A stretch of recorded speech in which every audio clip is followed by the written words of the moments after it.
Merci de cette question formulée sur un ton très ferme et qui trahit, ou plus exactement qui indique, pardon, elle ne trahit rien, mais elle indique à la fois peut-être votre incompréhension de la décision que j'ai proposée au président de la République. Peut-être aussi, mais je dis peut-être, indique-t-elle une forme de surprise et qui sait, de fébrilité par rapport à cette décision. Je ne fais pas partie de ceux qui pensent que les élections sont jouées d'avance. Et je peux même vous dire, Madame la sénatrice, peut-être est-ce que cela vous est arrivé également, qu'en la matière, j'ai cotisé pour voir. Voyez-vous ? Donc, je veux répondre à votre question, au fond, de la façon la plus simple possible. J'ai dit, et je redirai toujours, que Agnès Buzyn a été une remarquable ministre de la Santé. Remarquable. Vous avez le droit de ne pas être d'accord, mais j'ai le droit de vous donner mon avis. Remarquable par sa connaissance des dossiers, remarquable par sa technicité, remarquable par son humanité. Oui, Madame la sénatrice, remarquable par son humanité, remarquable par la façon, et vous le savez parfaitement, dont elle a eu à gérer des dossiers redoutablement complexes. Dossiers, Madame la sénatrice, dont vous m'accorderez qu'ils ne sont pas nés avec sa désignation, mais qu'ils venaient souvent de loin.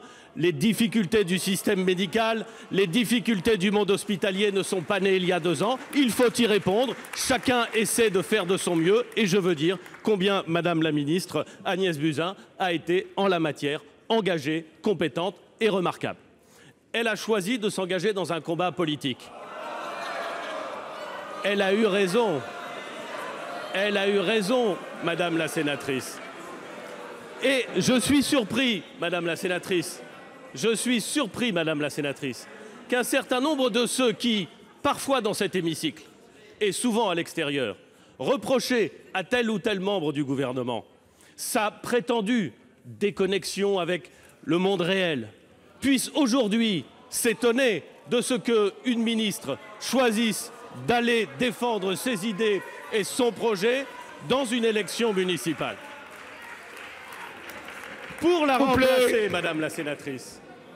Et je constate que les sénateurs parisiens ont l'air virulents, ça me surprend.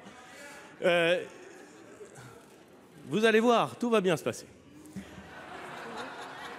Pour la remplacer, Madame la sénatrice, j'ai proposé au président de la République de nommer ministre des Solidarités et de la Santé Olivier Véran.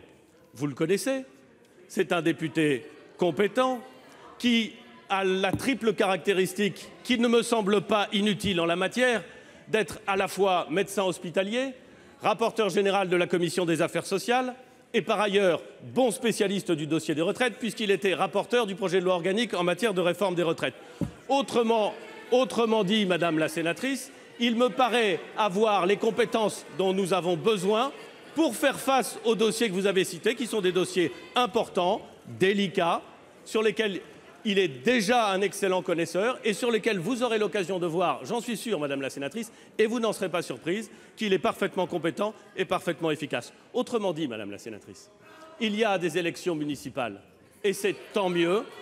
Le débat va avoir lieu, il aura lieu au cours de ces élections, les électeurs le trancheront et c'est très bien ainsi.